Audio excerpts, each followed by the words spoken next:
আর কারো জন্য বিয়ে হারাম। যারা যৌবন পরিপূর্ণ নাই, স্ত্রী আসলে তার সাথে যে তোমার প্রেমের ভাগাভাগি করার সেই সক্ষমতা যার নাই, সে বিয়ে করার কোনো দরকার। কিন্তু আরেকজন আছে তোমাদের মধ্যে সক্ষম যুবক, অর্থ আছে, দৌলত আছে, যৌবনও আছে, কিন্তু সে বিয়ে করতে পারছে না। মা বাবাও চাচ্ছে বিয়ে করাইতে, কিন্তু বিয়েটা কিভাবে করাবে তোমাদেরকে? মা বাবার তো সেই তৌফিক নাই। সেই ক্ষেত্রে আল্লাহ রাসূল আমাদেরকে বলে দিয়েছে যে যুবক ছেলেদেরকে বলছে তোমরা বেশি বেশি করে রোজা রাখো। সুবহানাল্লাহ বলে না কেন? কি করো তোমরা? বেশি বেশি করে রোজা রাখো। কি করো? আর যাদের সক্ষমতা আছে বাবা মাকে বলবো ছেলে পড়তে থাকে, পড়ুক না, আপনি ছেলেকে বিয়ে করিয়ে দেন। কি কয়? বিয়ে করাই দেন। কি করে দেন? কি করাতে হবে? এদিকে তাকান না কেন? কি করাইতে হবে?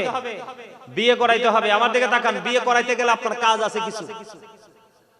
কাজটা হলো মেয়েটা দেখতে গেলে আগে মেয়েটা আল্লাহওয়ালা কিনা দেখবেন, সুন্দরী কিনা দেখবেন, বংশ আছে কিনা দেখবেন, বাবার গৌরব আছে কিনা দেখবেন, সৌরভ আছে কিনা দেখবেন।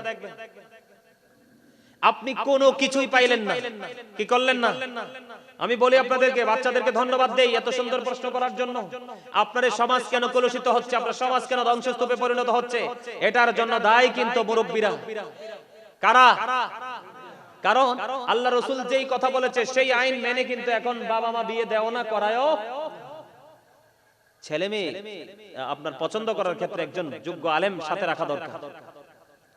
আল্লাহ রাসূল বলে দিয়েছেন বন্ধু মেয়েটা সুন্দরী না, ধনী বাপের বেটিও না, কোনো কিছুই মেয়েটার নাই, একটা গুণ আছে, সেই মেয়েটা আল্লাহওয়ালা। রাসূল বলে দিয়েছেন মেয়েটা যদি কান কাটা বাদি দাসী হয়, ওই মেয়েটা যদি কালো হয়, আল্লাহওয়ালা যদি হয়, এটাকে বউ করে ঘরে নিয়ে এসো। এটার চামড়াটা যদিও কালারে, এই বউ ঘরে আসতে তোমার ঘর থেকে বের হবে নূরানী সন্তান।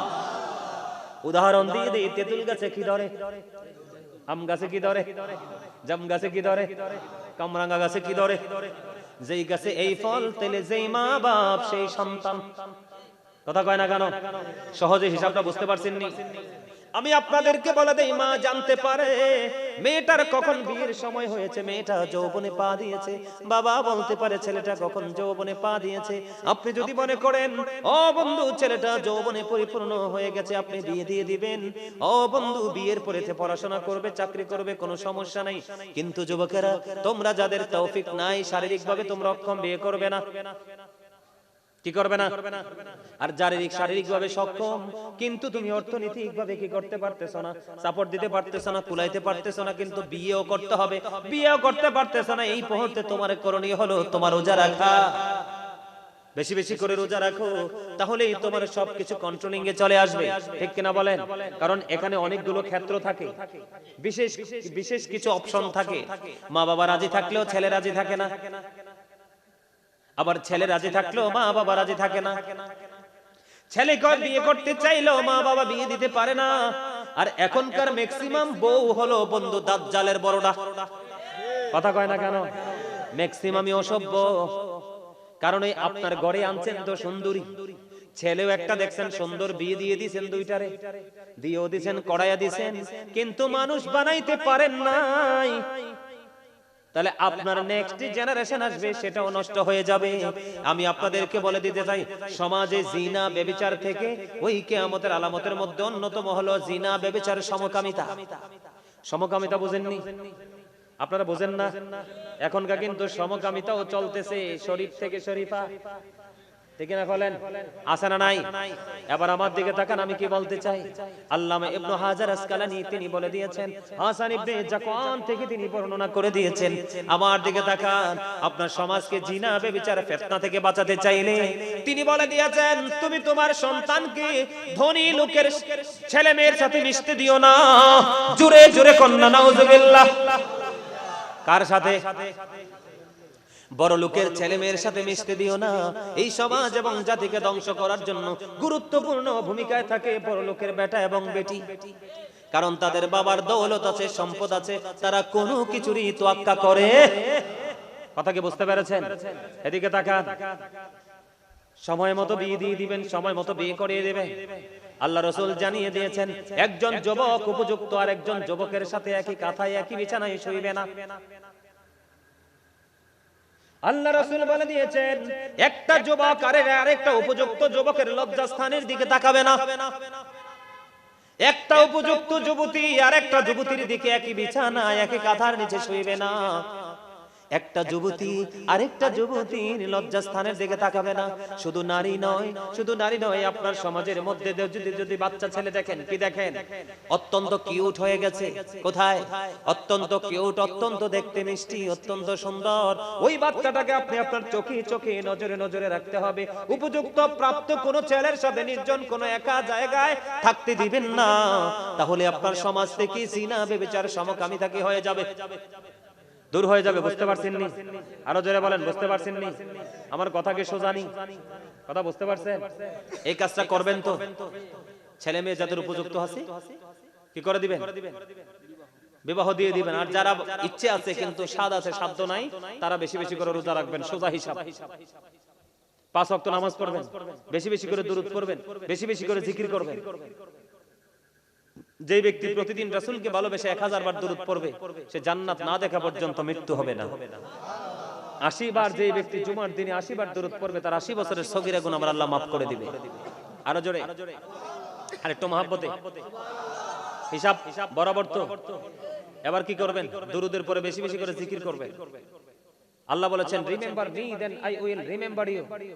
আল্লাহ বলেছেন ফাযকুরুনি আযকুরুকুম, তোমরা আমাকে স্মরণ করো, আমি তোমাদেরকে স্মরণ করব। তার মানে আমরা যখন এখানে বসে জিকির করব, আল্লাহ তার জায়গা আমাদের স্মরণ করবে। সুবহানাল্লাহ বলেন। আর জোরে। এই এতক্ষণ যে এতগুলো কথা বললাম, অনেক কথা নিয়ে কথা বলছি না? সবগুলো বিষয় থেকে আপনি মুক্তি পেতে চান। বলো হুজুর আমি কোন নোংরামি রাখতে চাই না, আমি কাউকে দোষারোপ করতে চাই না, আমি নিজেকে নিজের মতো করে গড়ে তুলতে চাই। সেই ক্ষেত্রে আপনার করণীয় কি? একটাই মন্ত্র, ইন্নাস সালাতা তানহা আনিল ফাহশাই ওয়াল মুনকার। নামাজ মানুষকে খারাপ কাজ থেকে বাঁচিয়ে রাখে। সুবহানাল্লাহ। এই যুবক শোনো, শীতের দিন না এখন, গাছের পাতা ঝরবে না কয়দিন পরে পরে? আল্লাহ রাসূল শীতের দিনে বের হলো, বের হওয়ার পরে দেখলেন গাছের পাতা ঝরতেছে। তখন নবীজি গাছের ঢাল ধরলেন, ধরার পরে ডাক দিলেন আবু যর। আবু যর উত্তর দিলেন লাব্বাইকা ইয়া রাসূলুল্লাহ বিহাজি। নবীজি বললেন রে আবু যর, ওই তুমি গাছের দিকে তাকিয়ে দেখো, শীতের কারণে শুষ্ক হয়ে গাছের পাতাগুলো জোরে জোরে পড়ছে। ঠিক তেমনি ভাবে আল্লাহর প্রিয় বান্দাগুলো নামাজের মাধ্যমে যখন তার কপালটা সিজদার মাধ্যমে আল্লাহর কদমে লাগায়া দিবে, ওই শীতের দিনের গাছের পাতার মতো তার সবগুলো গুনাহ ঝরতে থাকবে। সুবহানাল্লাহ, আলহামদুলিল্লাহ, আল্লাহু আকবার, লা ইলাহা ইল্লাল্লাহ। হজ নামাজ সব করতে থাকবেন। আল্লাহ রাসূল বলেছেন প্রত্যেকটা মানুষের যেই কোনো ময়লা পরিষ্কার করার একটা উপকরণ থাকে, থাকে না? থাকে তো? ঠিক মানুষের মনের গলা, মানুষের মনের ঘর পরিষ্কার করার উপকরণ হলো জিকির। সায়েন্টিফিকরা বলেছে জিকির ইজ দ্য হার্ট মেডিসিন। জিকির হলো হার্টের ঔষধ। সুবহানাল্লাহ বলেন না? আরো জোরে। তাহলে আমরা সকল অন্যায় অপরাধ থেকে বেঁচে থাকতে হলে আমাদের নামাজের বিকল্প, তবে নামাজকে নামাজের মতো করে আল্লাহর কাছে পৌঁছাইতে হলে পবিত্রতার বিকল্প নেই। আর এই পবিত্রতা অর্জন করে যখন আমরা আল্লাহর গোলামিটা করতে পারবো, আমরা আল্লাহর দিদারপ্রাপ্ত বান্দাদের অন্তর্ভুক্ত হতে পারবো। জোরে বলেন আমিন। আল্লাহ রাসূল বলেছেন সালাতুল খামস আল জুমআতু ইলাল জুমআ, এক জুমা থেকে আরেক জুমা, ও রমাদানু ইলা রমাদান, এক রমজান থেকে আরেক রমজান, মুকাফফিরাতুল লিমা বাইনাহুন্না ইযা তুনিবাতিল কাবাইর। রাসূল বলেছেন তুমি যদি 5 ওয়াক্ত নামাজ পড়তে পারো, এক জুমা থেকে আরেক জুমা, এক রমজান থেকে আরেক রমজানের মাঝখানে তোমার যতগুলো গুনাহ হবে সবগুলো গুনার কাফফারা হয়ে যাবে। তবে শর্ত হলো কবিরা গুনাহ থেকে বেঁচে থাকতে হবে। তাহলে আমরা 5 ওয়াক্ত নামাজ পড়ব তো? বিশেষ করে মহিলাদেরকে ছেড়ে দিবেন না, মহিলাদেরকে কন্ট্রোলে রাখবেন। আপনি আল্লাহওয়ালা স্বামী কিন্তু আপনার স্ত্রী বেপরদাশী, আপনি যতই আল্লাহওয়ালা হন, আপনার এই আল্লাহওয়ালা আল্লাহর দরবারে কবুল হবে না। কথা কি বুঝতে পারছেন? আরো জোরে বলেন। সম্মানিত উপস্থিতি, এই মাহফিলগুলো, এই জান্নাতের বাগানগুলোর থেকে নিজেদেরকে বেশি বেশি ঝুঁকানোর চেষ্টা করবে, আর বেশি বেশি করে কোরআন হাদিসের শিক্ষা অর্জন করার চেষ্টা করবেন। আর এই শিক্ষা অর্জন করার জন্য আলেমদের সাথে সম্পর্কের কোনো বিকল্প নেই। আছে? এখন মানুষ বুঝবে না, কবরে গেলে বুঝবে। কিন্তু কবরে গেলে সে হাজার চেষ্টা করলে আর ফিরে আসতে পারবে না। মৃত্যু একবার। কথা বলেন না কেন? কথা কি বুঝতে পেরেছেন? তাহলে আমরা এখানে যে কর্মটা করব ঠিক সেই রেজাল্টে আমরা সেখানে আমি সবগুলো নেগেটিভ সাইড তুলে ধরেছি। এই নেগেটিভ সাইড গুলো তুলে আর অনেক সাইড বাকি আছে, এগুলো তুলে ধরার কারণ হলো আমার অবস্থানটা কেমন হবে। আর আমাদের সমাজের মধ্যে আরেকটা জিনিস বেশি একেবারে বেড়ে গেছে, যেটা হলো বদনাম, গীবত। আছে না? আরো জোরে বলেন, গীবত আছে না নাই? যে ব্যক্তি গীবত দিয়ে ঝগড়া সৃষ্টি করলো, সমাজকে অশান্ত করলো, সে যেন হত্যার চেয়ে বেশি জঘন্য অপরাধ করে ফেলল। আল ফিতনাতু আশাদ্দু মিনাল কতল। সমাজের মধ্যে, জাতির মধ্যে ফিতনা সৃষ্টি করা হত্যার চেয়ে বড় জঘন্য অপরাধ। নাউজুবিল্লাহ বলেন। আল্লাহ আমাদের সবাইকে ইসলামের সঠিক জ্ঞান অর্জন করে ইসলামের রঙে রঙিন হয়ে পথ চলার তৌফিক দান করুক। সকলে বলেন আমিন। আমি নবীজিকে দাঁড়িয়ে একটু সালাম দিব। আপনারা কি আমার পক্ষে আছেন? সবাই। তার আগে একটু গজল গাই। পিছনে আমাকে একটু গজল, একটা তার পছন্দের গজল, যদি না গাই তার মনটা কষ্ট থাকবো, একটু গাইতাম নি? সবাই গাইবেন না আমার সাথে? যার নাম শুনিলে চমকে ওঠে দিল বেকারার হয়ে যায়, গাইবি খবর দেনেওয়ালা এলো রে মক্কায়, গাইবি খবর দেনেওয়ালা। ও যার নাম শুনিলে চমকে ওঠে দিল বেকারার হয়ে যায়, গাইবি খবর দেনেওয়ালা এলো রে মক্কায়, গাইবি খবর দেনেওয়ালা। আল্লাহ যারে ভালোবেসে সালাম জানাই, সেই নবীকে চিনিলাম না কি হবে উপায়। আল্লাহ যারে ভালোবেসে সালাম জানাই, সেই নবীকে চিনিলাম না কি হবে উপায়।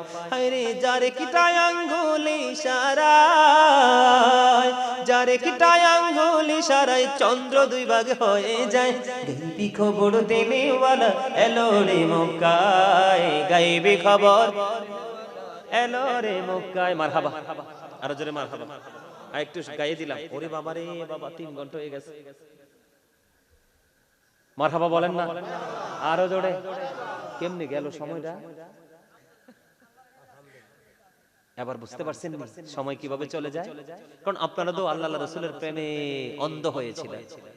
চোখ মেলেই দেখেন আপনার বেলা অর্ধেকের চেয়ে বেশি পার হয়ে গেছে, ঠিক না বলেন? আর আরেকজন কত কিছু করতেছে, কতক্ষণ মোবাইল টিপতেছে, কতক্ষণ মোবাইলের কাছে যাইতেছে, কতক্ষণ আত্মীয়রে ফোন দিতেছে, ঠিক না বলেন? কতক্ষণ আবার মুড়ি চানাচুর বানাইতেছে। টাইম তো যায় না, কারণ এটা দুষ্ট সময়। কথা কন না কেন?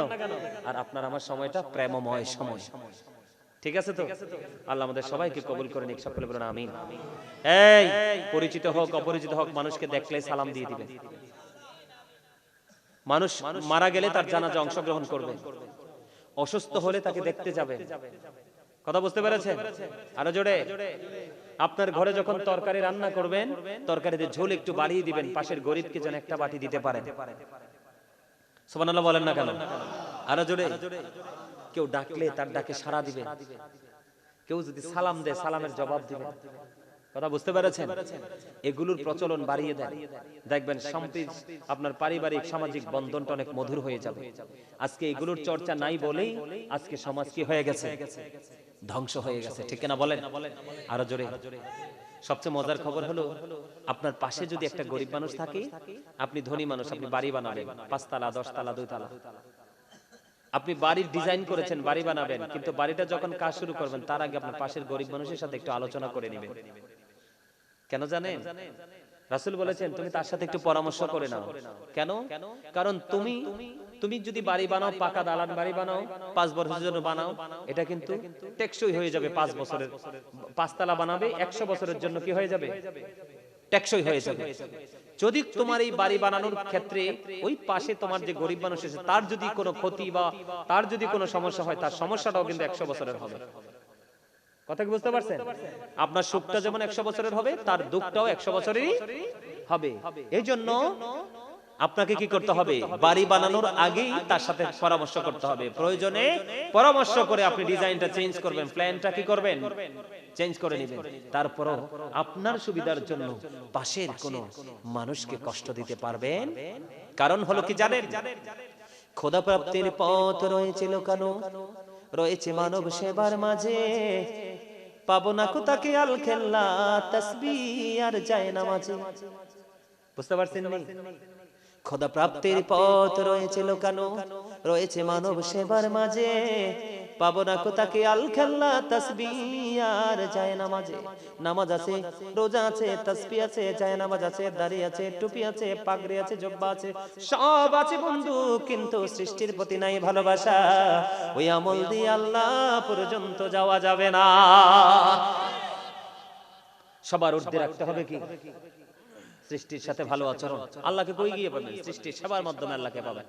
আল্লাহ আমাদের সবাইকে ঈমান ইসলামী জিন্দেগি যেন দান করে। সকলে বলুন আমিন। আর জোরে বলুন আমিন। আমার আলোচনায় কষ্ট পেয়ে থাকলে ক্ষমা করে দিবেন। ভালো লাগলে আলোচনার উপর ভিত্তি করে আমল করবেন। আমি আপনাদেরকে জাস্ট মনে করাই দিচ্ছি, যতগুলো কথা বলেছি ম্যাক্সিমামই নেগেটিভ। এগুলো যদি ধরে রাখেন জাহান্নাম, এগুলো যদি ছেড়ে দেন জান্নাত। আল্লাহ আমাদেরকে আল্লাহর প্রিয় বান্দাদের অন্তর্ভুক্ত করে নিক। সকলে বলেন আমিন। আমার আল্লাহ আল্লাহ। আচ্ছা দাও আসতে বলতেছেন।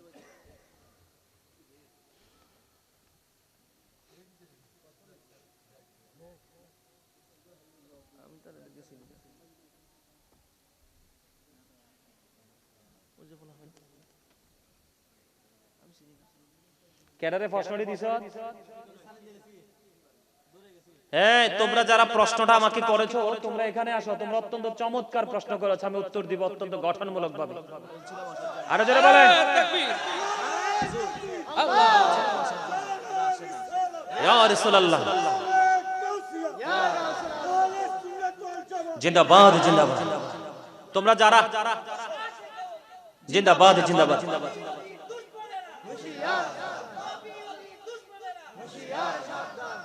আরে স্বাস্থ্য ভাই হাতারা হুঁশিয়ারে আছে, সাবধানে আছে। শুধু সাবধান না আমরা কিতারে, শুধু সাবধান না আমরা। যদি আমরা সাবধান থাকতাম তাহলে আমাদের এই মাজার ভাঙতে পারতো?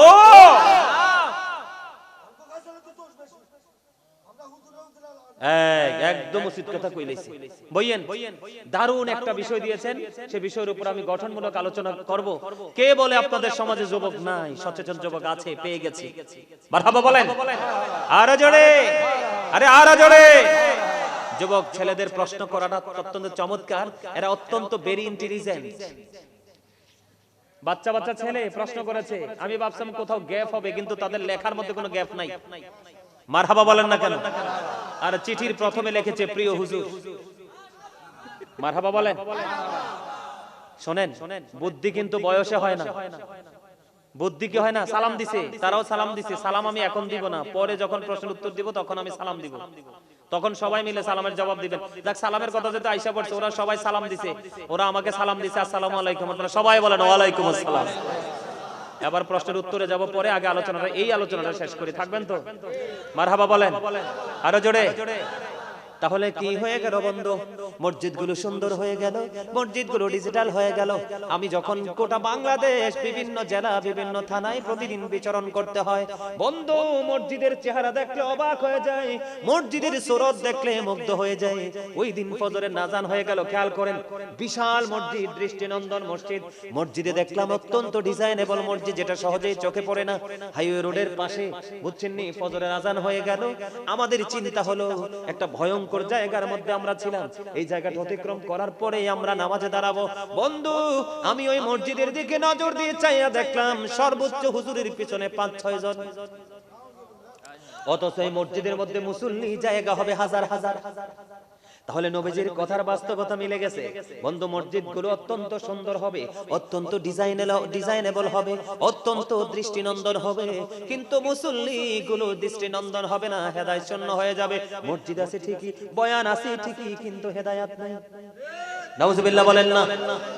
আল্লাহ রাসূল বলে দিয়েছেন, বন্ধু হৃদয় খুলে শোনো গো, শুধু কোরআনই থাকবে, কোরআনের শুধু পেজগুলো থাকবে, সত্যিকারের কোরআনের তেলাওয়াত করনেওয়ালা থাকবে না।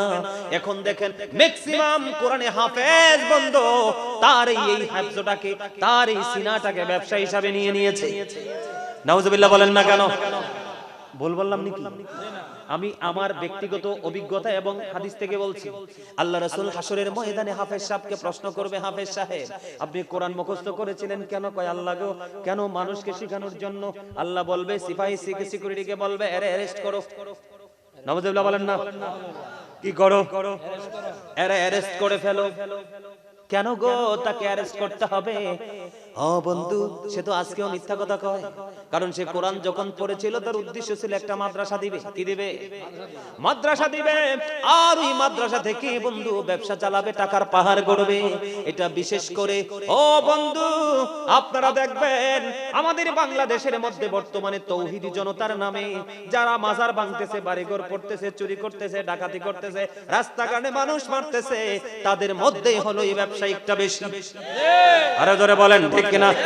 আপনারা আমি প্র্যাকটিক্যালি বলি, ওই দিন আমি কোটবাড়ি বিশ্ব রোড দিয়ে যাচ্ছিলাম, রাত্র বাজবে প্রায় 2 থেকে 2:30টা। কি আপনারা খেয়াল করবেন, তৌহিদি জনতার মাথায় থাকে বোসা টুপি। কি টুপি? আগাছাড়া টুপি। কথা কন না কেন? এটা একবারে মাথার সাথে লাগানো থাকে। যাওয়ার সময় কোটবাড়ি বিশ্ববিদ্যালয়ের এরিয়াটার মধ্যে যখন আসলাম, বন্ধু বিশ্বাস করেন আমি অবাক হয়ে গেলাম, একেবারে আশ্চর্য হয়ে গেলাম। ছোট্ট ছোট্ট বাচ্চা বাচ্চা ছেলেরা মাদ্রাসা থেকে বের করে দিছে। ও বন্ধু, তারা রাত্র গভীরে বিভিন্ন পোস্টারের উপরে পোস্টার লাগাচ্ছে। আপনার বাচ্চাকে দেওয়া হয়েছে কিসের জন্য? দিনের শিক্ষা দেওয়ার জন্য। কথা বলেন না কেন? আরো জোরে। আরেক মায়ের বাচ্চাকে আপনি রাস্তায় নামিয়ে দিলেন ঠান্ডার মধ্যে, নিজের সন্তান ঘরে। থ্যাংক ইউ, একদম সত্য কথা বলছেন। এদেরকে চিনে রাখবেন, আহলে সুন্নাত ওয়াল জামাতের মাদ্রাসার স্টুডেন্টরা কোনদিন রাস্তায় নামে না ভিক্ষার জন্য। কথা বলেন না কেন? ভিক্ষা হালাল কাজ, তবে সর্বনিকৃষ্ট হালাল। করায় কি করায় না? কারণ এদেরকে তো শিক্ষাটা দেওয়া হয় ওইভাবে। বাচ্চা কাচ্চা মাদ্রাসায় পড়াতে হবে। আজকে তাদের কারণে আমাদেরকে মানুষ জঙ্গি বলে। কথা বলেন না কেন? বলে কি বলে না? রাস্তাঘাটে মারামারি করছে না, আগুন দিয়ে পোড়াইছে না, পায়জামা পাঞ্জাবি লাগায় না।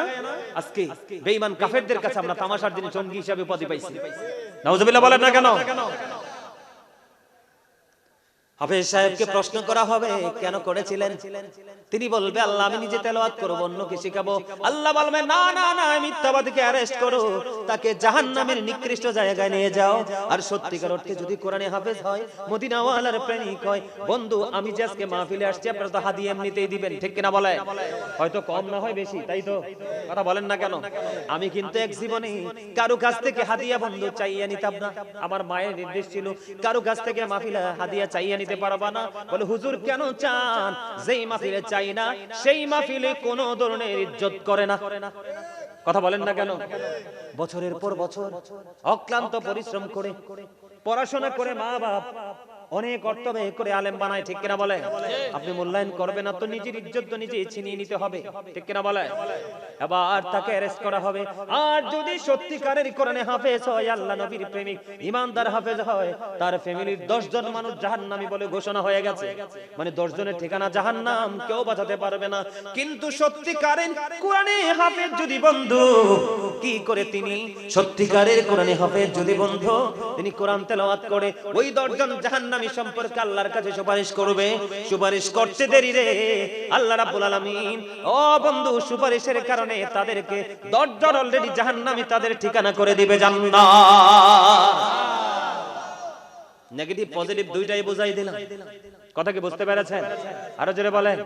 সমাজের মধ্যে ফিতনা ফাসাদ বেড়ে গেছে কিনা? সুদ বাড়ছে কিনা? বন্ধুরে আমার, এবার আসেন আমি কি বলতে চাই, দিক তাকান। যেমন কর্ম তেমন ফল। আমাদের সমাজের মধ্যে গ্রামে গঞ্জে আপনাদেরকে দাওয়াত দেয়নি? কথা কয় না? একজনের দাওয়াত দিলে 2 জন যাননি? যান, যায়, অবশ্যই যায়। আমরা হয়তো জানেন না, আমার দিকে তাকান। সহজ করে বলে দেই, আপনাকে একজনকে দাওয়াত দিলে একজনই যেতে হবে, দুইজন যদি যেতে হয় যিনি সাহেবে দাওয়াত আপনাকে দাওয়াত দিয়েছে ওনাকে জানাতে হবে। আবার আপনাকে যদি দাওয়াত দেয় আপনি যদি যাওয়ার ইচ্ছা না থাকে আপনি এখনই তাকে জানাই দিতে হবে, কারণ আপনি দাওয়াত রাইখা না গেলে একজনের খাবার তার লস হবে। কথা কয় না, হবে কি হবে না? আরো জোরে। আর যদি একজনের দাওয়াত রেখে না জানিয়ে দুইজন যান, আপনার মতো 10 জন যদি যায় তার সাথে আরেকজন নিয়ে দাওয়াতে মেহমান খাওয়ার আগে তার খাবার ফুরিয়ে যাবে, এটার জন্য দায়ী হবেন আপনি। ইসলাম কত সুন্দর, আমল কেমন কবে করবেন জেনে রাখেন। বুঝতে পেরেছেন?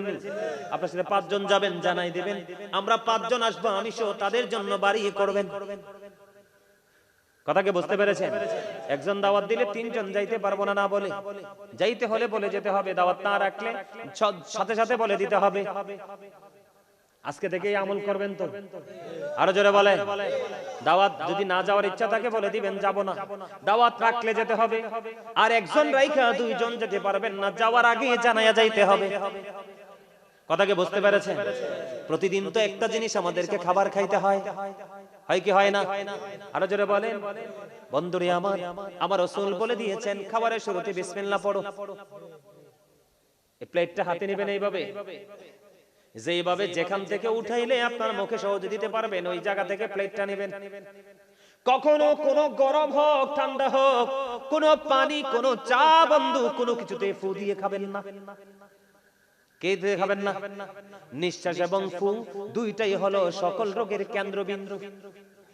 কারণ আপনার নিঃশ্বাস এবং ফু এটা বের হয় ভিতর থেকে, স্টমাক থেকে, পাকস্থলী থেকে। এই জন্য রাসূল বলেছেন দাঁড়িয়ে তোমরা খাবার খাবে না এবং খাবারে ফু দিয়ে তোমরা খাবার খাবে না। কথাকে বুঝতে পেরেছেন?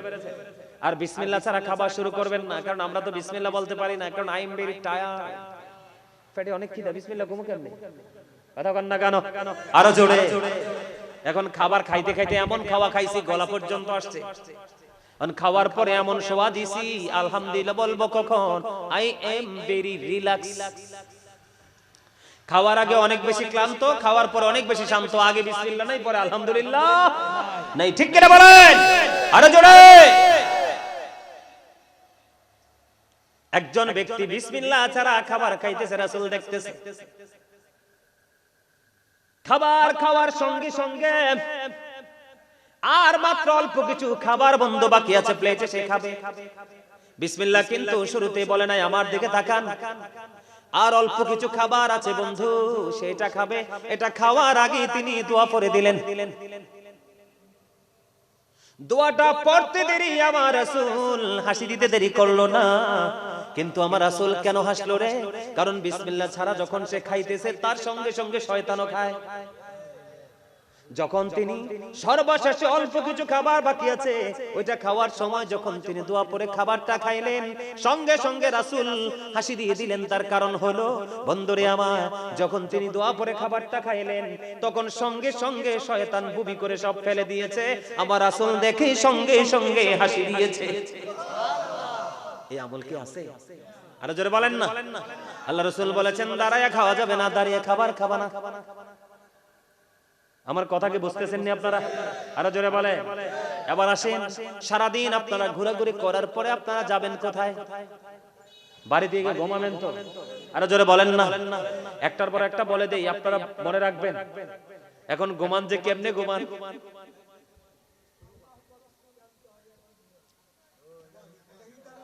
হিতানো লয়নি, শুইছে। শুইয়া কয় ফেসবুকটা একটু ওপেন করে দেখি। না বল কই না? কয় না? কয় তো 1-2 ঘন্টা এমন ওদের রাত্র 3 ভাগে 2 ভাগে পার হয়ে যায় না? তো আমাদের এটা পার হয়ে যায়, কিন্তু আমাদের ঘুমানোর নিয়ম কি বলেন? আমার দিকে তাকান। আল্লাহ রাসূল বলে দিয়েছে তুমি ঘুমানোর আগে এমন ভাবে ওযু করবা যেমনি নামাজের প্রস্তুতি নাও। সুবহানাল্লাহ। কি করো? যেমনি নামাজের প্রস্তুতি নাও। রাসূল বলে দিলেন এরপরে শোয়ার পরে তুমি ডান কাঁধে শুইবা। কি করবা? দোয়া আসেনি শোয়ার পরে? কি? আল্লাহুম্মা বিসমিকা আমুতু ওয়া আহইয়া। আছে না নাই? আরে জোরে বলেন। এরপরে রাসূল মজার খবর দিয়ে দিয়েছে কিন্তু শোয়ার আগে তুমি একটা কাজ করো। রাসূল গো, কি কাজ করব? রাসূল বললেন, তুমি 4000 দিনের সাদকা দিয়ে ঘুমাও, একটা কোরআন খতম পড়ে ঘুমাও, জান্নাতের মূল্য দিয়ে ঘুমাও, একটা হজ করে ঘুমাও, বইয়ের বিবাদ মিটাইয়া ঘুমাও। হযরত আলী বললেন, নবী গো, এটা কেমন করে সম্ভব? আমার দিকে তাকান, ঘুমানোর আগের প্রেসক্রিপশন, 4 বার সূরা ফাতিহা পড়ে ঘুমাও, তোমার আমল নামায় 4000 দিনের সাদকার সওয়াব চলে আসবে। সুবহানাল্লাহ, সুবহানাল্লাহ বলেন না? এরপরে রাসূল বলে দিলেন, বন্ধু তুমি 3 বার সূরা ইখলাস পড়ো, বিসমিল্লাহর সাথে একটা কোরআন খতমের সওয়াব মিলে যাবে। সুবহানাল্লাহ। ও বন্ধু, তুমি 3 বার দুরূদ শরীফ পড়ে ঘুমাও, জান্নাতের মূল্য আদায় হয়ে যাবে। 10 বার আস্তাগফিরুল্লাহ পড়ে ঘুমাও, তাহলে তোমার উভয়ের বিবাদ মিটানোর সওয়াব মিলে যাবে। 4 বার কালেমা তামজিদ পড়ে ঘুমাও, তাহলে তোমার আমল নামায় একটা হজের সওয়াব চলে আসবে। সুবহানাল্লাহ। আরো জোরে কোন না? খবর মজার কিনা? বুঝে আসে না? অনেক মজার খবর। এবার আপনি ঘুমিয়ে গেলেন, কি করলেন? ঘুম থেকে জাগলেন, জাগার পরে আপনি কি বলবেন জানেননি? আলহামদুলিল্লাহিল্লাযী আহিয়ানা বাদা মা আমাতানা ওয়া ইলাইহিন নুশুর। এই সিস্টেমে ঘুমাই নাকি? কইতে ঘুমাইবো ফলাফান, যে দুফুং গটইছে ফলাফান এডি 2-4 জন ঘুমায়, এত কোটি কোটি মানুষের ভিতরে। এই আপনার ঘরে ফ্যামিলিতে সদস্য আছে 15 জন, কয়জন? কামাই করে একজন, কয়জন? ফ্যামিলি ভালো চলবো? ভালো খাইতে পারবে? ভালো পোশাক করতে পারবেন? পারবেন না তো, কারণ আপনার 11 জনই তো বেকার, একজন মাত্র কাজ করে। আর 11 জন যদি কামাই করে, ওরে বাপরে, খাওয়ানি শুধু পাশের বাড়ির কয়েকটারে চালাইতে পারবে। ঠিক আপনার আমার আমলের চরিত্রটা হইছে এমন, সারা গ্রামের মধ্যে একজন মহিলা নামাজ পড়ার, বাকি ম্যাক্সিমাম বেয়াদব আছে না নাই? আরো জোরে। এই আপনাদের এলাকার মহিলারা ফেরিওয়ালার কাছে আসেনি? আছে। ওমর খোদা মোরে কি হুনাইলা? হ্যাঁ, ওমর খোদা, আল্লাহ গো হুজুর, আপনি এগুন রাতে রান্দি দিলাম না, খাইয়েন না। ওমা আপনি কি, আমি কি বালা খারাপ কথা কইছিনি? যেগুন হেরিওয়ালার কাছে দাঁড়াই থাকে, এগুন হস্ত্র হাইকানা করার পরে পবিত্র ভালো করে হয় না। কথা কন না কিনলে? আরো জোরে। আল্লাহ কোরআনে বলেছেন, অকরনা ফি বুয়ুতিকুন্না ওয়ালা তাবাররাজনা তাবাররুজাল জাহিলিয়াতিল উলা। আল্লাহ রাব্বুল আলামিন বলে দিয়েছে, মহিলাদের জন্য ওই জাহিলি যুগের নারীদের মতো তোমরা তোমাদের রূপ বেগানা পুরুষকে দেখায়ও না, তোমরা ঘরের মধ্যে থাকো, পর্দার মধ্যে থাকো। জোরে জোরে কন্না সুবহানাল্লাহ। এখন কি আপনার আমার সমাজের ছেলেরা, এখন আপনাদের বউরা কি সেইভাবে চলেনি? চলে না, কারণ পুরুষের খাচ্চত খারাপ। কথা কয় না কেন? আপনার বউ সুন্দরী পাইছে, রাস্তায় ছেড়ে দিছে। কথা কন না কেন? নাউজুবিল্লাহ বলে। এই আমার দিকে তাকান, আমার রাসূল জানিয়ে দিয়েছেন, যে মহিলা পুরুষের মতো চলে, পুরুষের মতো চলতে পছন্দ করে, ওই মহিলা হলো মর্দা মহিলা। ওই মহিলার জন্য জাহান্নাম বরাদ্দ। ওই জাহান্নামের মধ্যে একটা খাবার বরাদ্দ আছে, যেটার নাম হলো তিনাতুল খাবাল। ইয়া রাসূলুল্লাহ, ওই তিনাতুল খাবালটা কি গো? আমার রাসূল বললেন, এটা হলো আরেকটা জাহান্নামের নিংড়ানো রক্তপুঞ্জ। নাউজুবিল্লাহ। রাসূলকে প্রশ্ন করা হলো, ইয়া রাসূলুল্লাহ, দেবর সম্পর্কে আপনার কি মত? আমার রাসূল বললেন, দেবরের সাথে দেখা করার চাইতে একটা নারীর জন্য মৃত্যু অনেক বেটার। কথা কন না কেন? আল্লাহ রাসূল বলেছেন, যে নারী পোশাক পরার পর তার শরীর দেখা যায়, ওই নারী হলো ল্যাংটা উলঙ্গিনী। নাউজুবিল্লাহ বলেন। রাসূল বললেন, নারী হলো গোপনীয় জীব, তারা গোপনে থাকবে, যখন তারা বাইরে হবে শয়তান তাদেরকে দেখলেও কি ঝুঁকি দেবে। নাউজুবিল্লাহ। নাউজুবিল্লাহ বলেন না? আপনাদের এলাকায়, আপনাদের এলাকা আছে কিনা জানি না, আমার দেখায় অনেক মহিলা দেখছি জামাইয়ের পকেট টাকা নিয়ে শ্বশুর বাড়ি রাখে, বাবার বাড়ি রাখে। জামাই বিপদে পড়লে আইনা দিয়া কয়, টাইম মতো দিও, কিন্তু আমার বাবার বাড়ি তারা কত কষ্ট করে দিছে। নাউজুবিল্লাহ কর। আছে না নাই? আরো জোরে। জামাই সারা পুরো বাড়ি ঘোরাঘুরি করে, আছে না এমন মহিলা? সব কিছু মিলিয়ে এখনকার নারীরা যেভাবে পথ চলে, 2-4 জন ছাড়া, ও বন্ধু, ম্যাক্সিমাম নারীর ঠিকানাই হবে জাহান্নাম। কথা কি বুঝতে পারছেন আমার?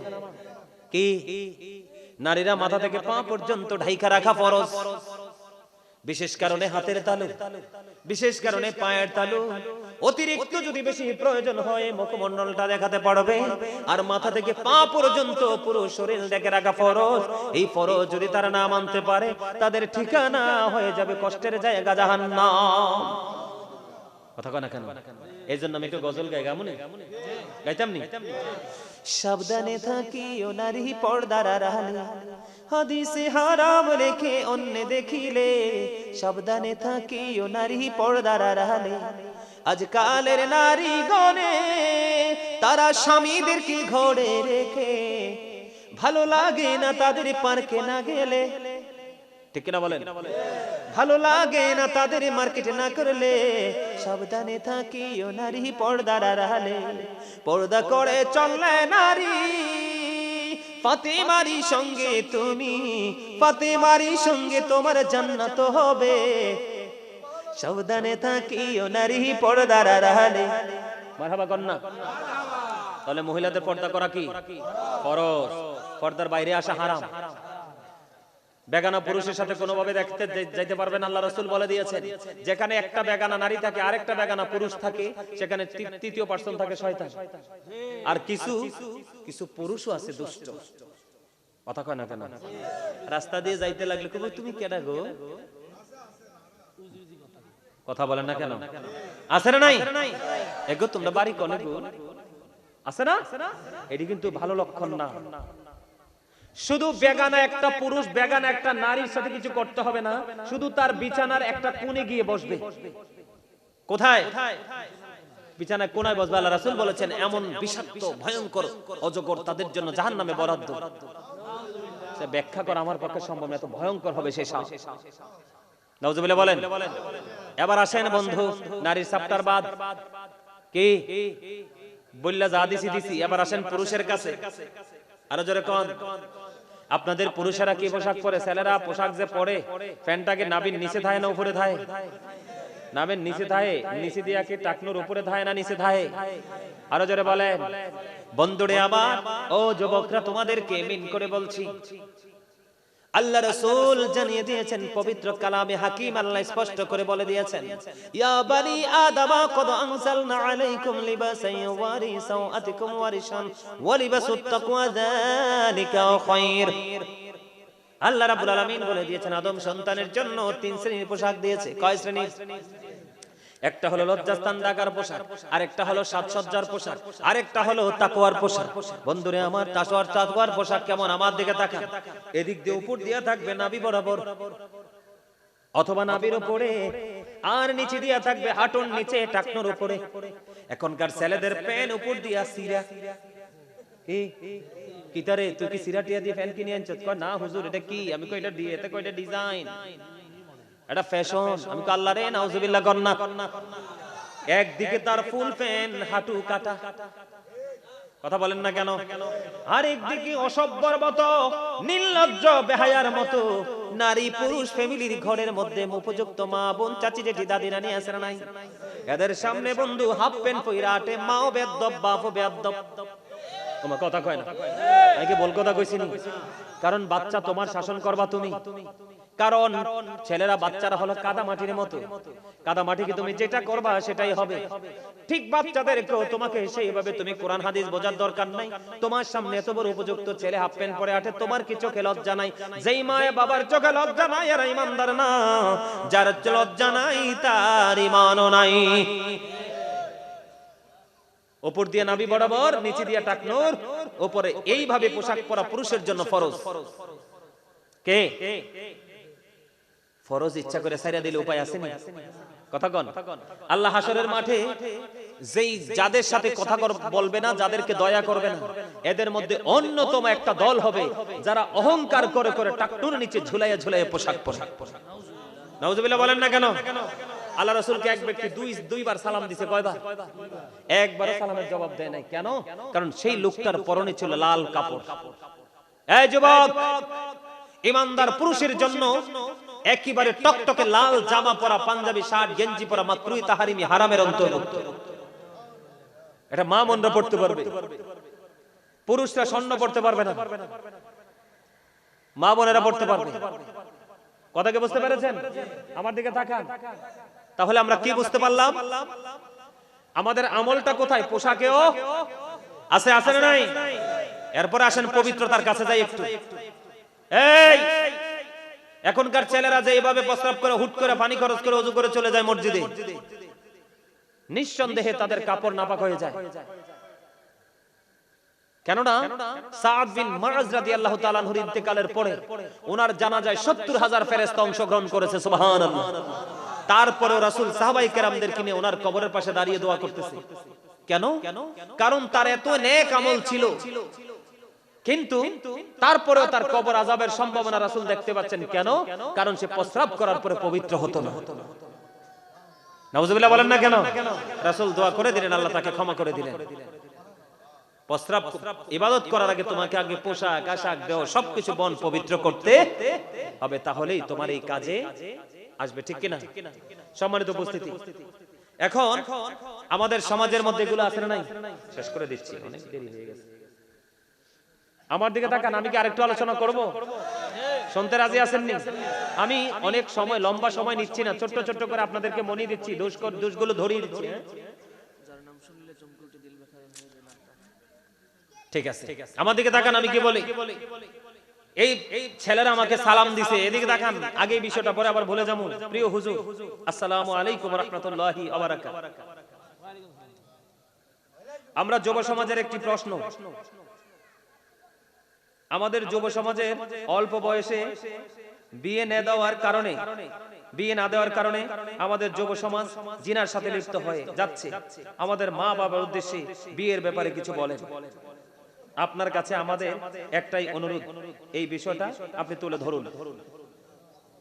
আরে ভালো প্রশ্ন নিয়ে শুধু বালার উফরে বালা, মারহাবা কোন আলো জোরে।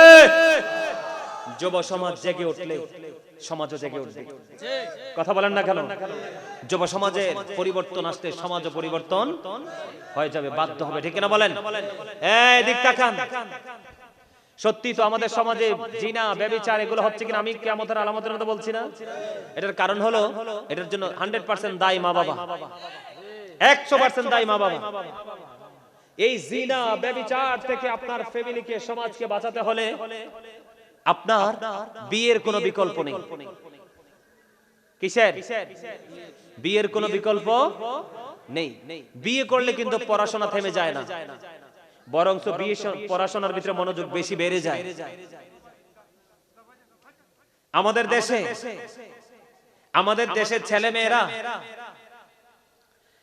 দেশের ছেলেমেয়েরা এখন বর্তমানে ম্যাক্সিমামই জিনা ব্যভিচারের সাথে লিপ্ত। এটা হয়তো বা অনেক বাবা মা জানে না। এই জিনা উপযুক্ত হওয়ার পরেও, প্রাপ্ত বয়স্ক হওয়ার পরেও বাবা মা বিয়ে দিচ্ছে না, এই সমাজকে ধ্বংসের দিকে ঠেলে দিচ্ছে। এটার জন্য দায়ী হলো বাবা মা। কে? এই ক্ষেত্রে কিছু করণীয় আছে, যুবকদেরকে বলছি। তুমি যদি শারীরিকভাবে সক্ষম হও, কি হও? তুমি যদি শুধু যে বাবা মার উপরে দোষ দিব এটাও না, তোমাদেরও কিছু করণীয় আছে। এখন তুমি বিয়ে করবা, কিন্তু বিয়ে করার পরে তুমি বউ ঘরে উঠাবা, কিন্তু উঠানোর পরে বউ আনলে কিন্তু সবকিছু দায়িত্ব খরচ বেড়ে যায়। এখন তোমার বউয়ের দায়িত্ব কে পালন করবে? তোমাকে পালন করতে হবে, কিন্তু তুমি তো বউর দায়িত্ব পালন করার মতো সক্ষমতা তুমি অর্জন করতে পারো না, এবং তোমার ফ্যামিলি তো বউ চালানোর মতো সক্ষমতা কারোরই নাই। এই ক্ষেত্রে তোমাদের কি করণীয়? আমি আগে বলি, একটা, কারো জন্য বিয়ে ফরজ,